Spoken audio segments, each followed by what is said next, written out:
coming over as well. No, there's always loads of guys saying, these houses are like. Yeah. I was always the fighter hotel is one thing. The fighter house, when you're big enough to get your own house, is like the. It's hectic. Yeah. Well, I found you. I appreciate you sitting down with me. All good. Had to get some favours called in to find you, but we got there. Yeah.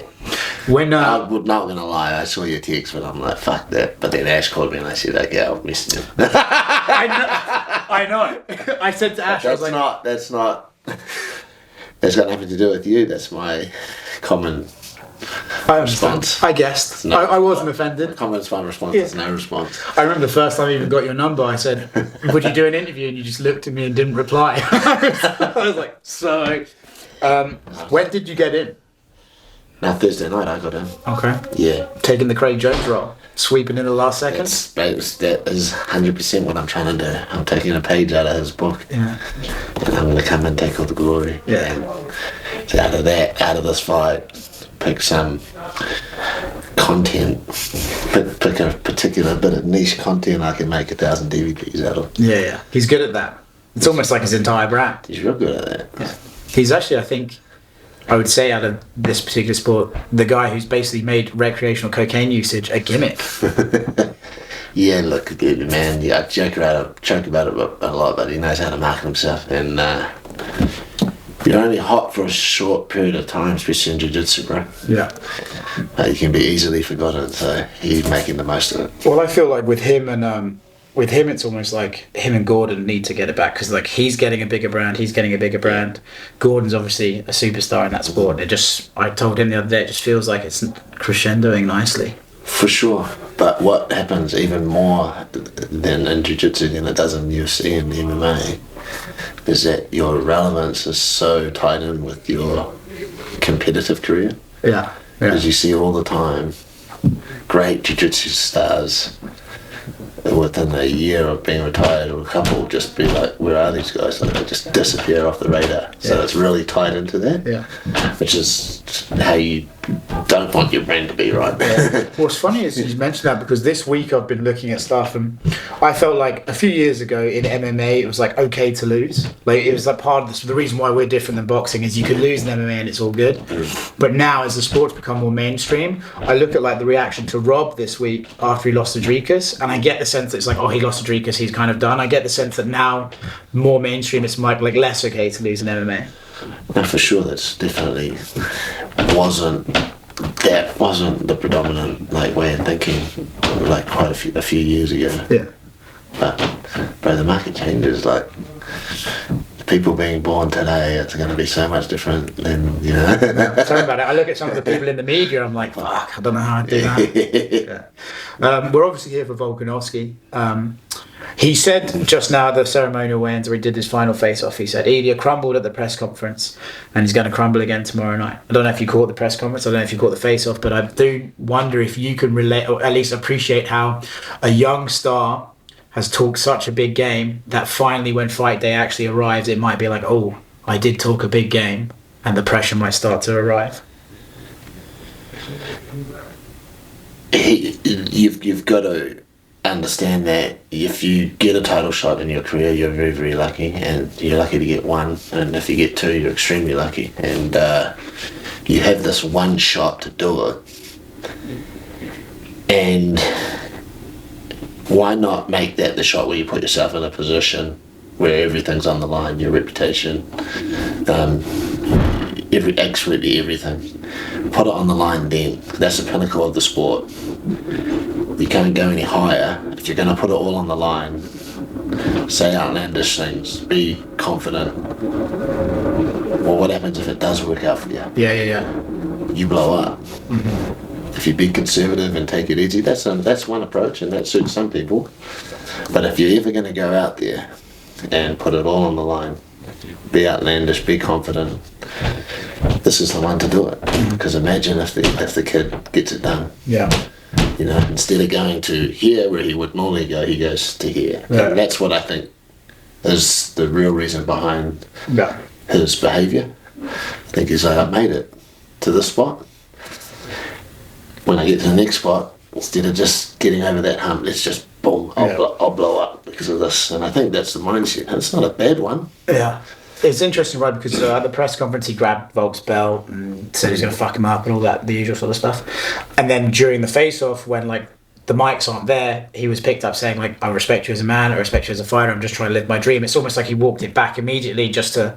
So that's where you sort of get. That's where I'm coming from. Yeah, because the guy seems like an alright bloke. Yeah. And in a lot of other situations, you've seen that he's a pretty, straight up bloke, good fella. Mm-hmm. But he's putting himself in a position to, support his family and the people around him, and he's got this one shot. This is the time to. Cards on the table. Put everything on the table, man. Yeah. Bet on himself for sure. When I look at the fight, I sort of feel like the winner will be found on the feet. And when I say on the feet, I don't mean like in striking, but in terms of their movement. Ilia likes to get in the pocket and sort of box, like almost a traditional boxing style. I think there's a stat that came out that said he's never landed a body or a head kick. I don't know if that's true, but that's going around this week. Whereas Volk is much more in-out, switch stancing and stuff like that. It feels to me that if Ilia can't sort of nail Volk's footwork early, he'll have a long night. Do you agree? Without going into too much, obviously, it's definitely going to be a battle of who can out-position each other. Yeah. For sure. It's going to come down to that. A lot of fights, I mean, that's a very general statement because... it's not like a revolutionary thing to consider, but most fights do, but this fight in particular is going to be the battle of whoever gets the best position. Yeah. For sure. Do you think as well, right... I mean, Ilia did a great performance against Josh Emmett last time round, showed he can go 5 rounds, was landing massive shots in the 5th round and stuff. But I wonder if there's a difference between he can do that in 5 rounds, but the 4th and 5th being championship rounds, where the stakes are that much higher. He's gone in there, he's expected to blast him out there, and he's still there, and Volk's still moving. Do you think the 4th and 5th round against a champion is different than the 4th and 5th round in, like, the Apex or something like that, 100%. The 4th and 5th round is completely different, regardless of all of that. Yeah. But then if you put a championship on the line, the 4th and 5th round, you can ask any fighter that's done 5 rounds and 4 and 5 in a championship. Those are the rounds that make or break you, emotionally, spiritually, and physically. Yeah. And because a veteran of 5 rounds. Yes. And Ilia is not as experienced. And we're definitely looking to take advantage of that experience. There's just no way it would be remiss not to, Yeah. We're at the house now, and it's like you guys always do make a point to have an evening together before the fight, right? And we've seen your speeches and stuff like that with Israel and things, and I think that's, you get that sense of team unity. And I wanted to bring up Engage because I've been working with them this week and stuff like that. And I feel like CKB and Engage are almost similar in terms of the members of the team and stuff like that. When you look at Engage, do you think it's just been a cool vehicle to have to help support your team of fighters? Or do you think, hey, listen, if they want to sell a t-shirt and make a bit of extra money, that's okay? Do you look at it as like a support system, or do you look at it as like whatever? That company is an extension of our team and our family. That company rose and side by side with our prominence as it became more financially viable for them to support us more. So they did, and we did likewise. So it was real symbiotic. Like we returned the favor. We got more people getting more prominence, and we were like, man, let's really build this company. And that company rose at the same time as the gym did. And the owner of that company, Ash, as you know well, he also manages a lot of our high-level fighters and does a fantastic job, in my mind. Obviously, with Tim Simpson is one of the 2 or 3 best managers in the sport. I think it's a cultural thing. Because I think if you look at, I want to diss you Americans, but certainly like the corporate America, like, you know how like Dane is always saying like Merab should fight Aljamain Sterling, and they're fucking annoying that they're not fighting, whereas your team feels like a family unit. And I think that's something that maybe people on the outside don't understand, that that can be a complete vehicle to help you succeed. Yeah, I mean, that is primarily what we're trying to do. We're trying to support these guys who support their family, and through that, through supporting them, we realise the trickle-down effect of helping them and making them successful. Yeah. It reaches out to so many branches of other people and other people's lives and other people's businesses, and uplifts all these little branches around them. And that all starts with, in the gym on the mat, trying to help these guys successful. And the flow-on effect of them being successful is massive, but it's also a very heavy responsibility to carry if you start looking at it like that. But that heavy responsibility pushes you to be better and better. Yeah, the heavier the load, the stronger you have to be to carry it. Fail. We can't fail at what we're doing because we know the flow-on effects. Yeah. Bit more of a headline grabber this one, but UFC 300 is in April 13th, and if you sort of have your finger on the pulse, there's like a couple of fights that have been circulating, but the primary one that seems to be nearly there, but then almost not nearly there, is Israel versus Dricus. Can you give us the latest on that, and why haven't they announced that fight? Or is it done, they're going to announce it tomorrow, I guess? I can say that we're ready to fight. Israel's ready to fight. He's in camp, has been in camp. And we answered a call. And they said, can you be ready for this? And we assessed it because Israel's coming off an injury. And we assessed everything and put everything together, and we decided as a team that, let's get into camp and let's start to get fit. Let's come back a little earlier at some risk, some proper risk. Mm-hmm. And let's get back into camp, and there's a strong possibility that this fight could happen on this date, and let's act as if we're fighting on that date. And so we're ready to go. More importantly, we don't want to be the guy or the team that lets down this company that's given us so much, and we don't want to let down the fans out there. This is the biggest event in UFC history. If it means Israel having to push his schedule and double down on his rehab and get better, we're just not willing to be the guys that will disappoint the world and the company if they need us. Mm-hmm. We're just not going to do that. Mm-hmm. That would be more detrimental for us moving forward than it would be, then it would help us. Mm-hmm. And we're just not willing to do that. So that's just as big a factor in our decision as well. So we're ready to go, brother. Mm-hmm. Do you think that could be said from all parties involved in this equation at the moment? Mine is speaking for our party, but that was our decision, and we're sticking with it. When you look at the fight itself, right, they were meant to fight. Dricus didn't want to compete in Sydney for an injury. Sean happened. Do you look at the fight tactically different because of the loss to Sean, or do you just remove that fight and say, no, we'll approach Dricus the same way we would have? There's a few factors that have to be addressed in the Sean fight, which we're doing. But the Sean fight, we are still treating, for the most part, as a bit of an anomaly. Mm-hmm. And so, in terms of approaching Dricus, the Sean fight doesn't have any bearing on how we would game plan for Dricus. No. So I guess no. Okay. Is the answer to that. A couple more. Dricus is a funny one, right? Because he sort of wins fights, but he does it in his unique style. And he says this style is the next evolution of MMA, and people who think he looks awkward are going to learn that actually this is the way we're going to compete. I think CKB have their own style. I wouldn't say it looks the same as Dricus's or anything, but I think, do you appreciate where he's coming from, or do you think that actually his style is just one that he's not faced the right guy to exploit the holes in said style?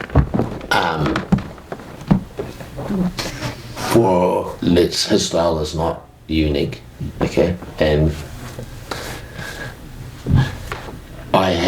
you got to remember, CKB has 9 or 7 or 9, however many fighters in the UFC, right?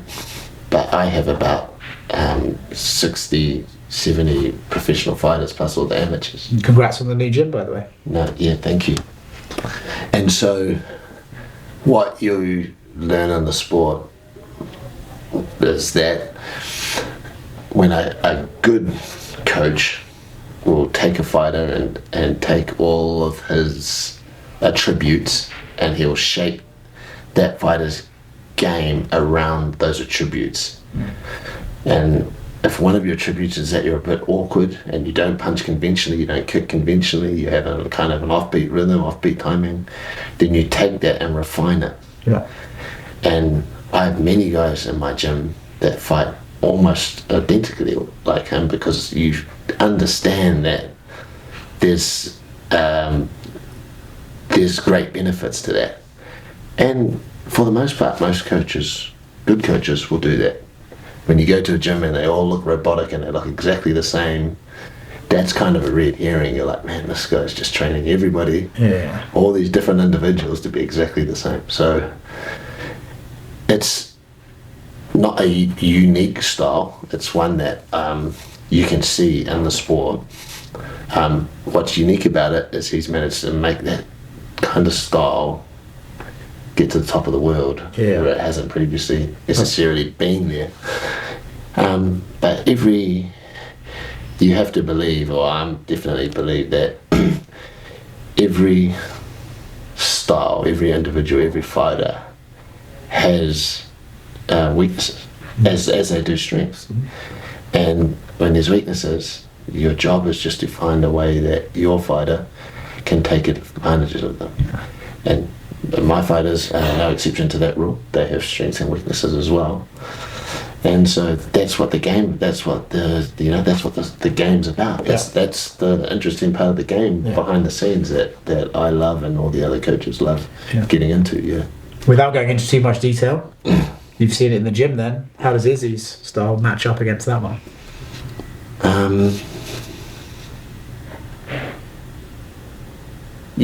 So Izzy's style, for the most part, has been based around some very universal principles.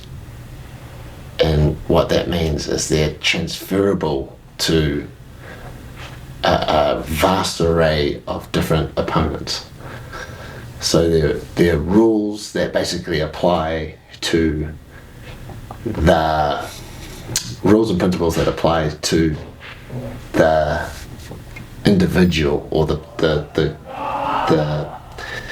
a whole group of fighters. Doesn't matter what style you are. And so I'll always back Israel style in that regard, because he's been built around some of those principles. But a guy like Dricus is extremely hard to fight for anybody. That what he's got are gifts, and his, back to what I said before, his coaching team and his team have understood how to take advantage of some of the things, some of the awkward things, some of the unconventional things that he does. They've built his game around those. We just got to break it down, be careful, and be, leave no stone unturned. Be diligent in our preparation, be diligent in our coaching, and we should be able to solve that riddle. We'll finish on this then, and just to bring it nice and full circle with the amazing interviewing ability that I have. We mentioned about putting all your cards on the table and going all in. And that's like when there's these moments, that's when you go all in. I would argue that UFC 300, coming off an injury, coming off a bad loss, and going against a guy who you've had clearly a big personal issue, is Israel pushing and going all in. Would you agree? And is that why you want to do it? We are 100% pushing, but we are not going to let down the company. Not at this stage in our career. Why my team has risen to prominence is because of guys like Israel, Volkanovski, Hooker. What do you need done? What do the fans want? First to put the hand up. First to head overseas on whatever notice. Do whatever. We're just not willing to do it. And because of that, we've been well treated by the UFC. And we're not willing to let people down and let the company down. We just want to do it. Like I said, there's a fear in us that would be more detrimental for us than actually help us. And so yeah, we're pushing it for sure. We're taking some pretty big risks, but we're willing to do that for the people, for the company, because of who we are as fighters, a team. I appreciate the conversation. Yeah.